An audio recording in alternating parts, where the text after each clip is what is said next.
Deməlidir ki, qrafa uyğun olan qonşuluq matrisində sıfırların sayı ilə birlərin sayının fərqini tapın.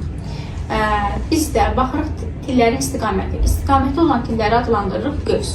Burada birlərin sayını tapmaq üçün birlərin sayı bərabərdir qövslərin sayına. Qövsləri də saydığımız zaman bizə verir 9 dənə qövs. O zaman bizdə birlərin sayı neçə dənə olacaq? 9 dənə olacaq.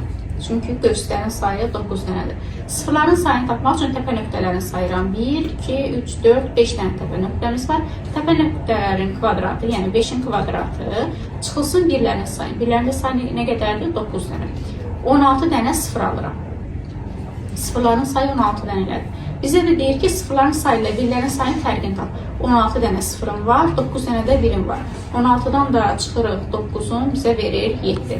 Baxın, burada bu qövsdür. Əgər istiqamət varsa qövsdür. İstiqamət olmadığımız zaman til olur. Tutaq ki, A-dan B-yə.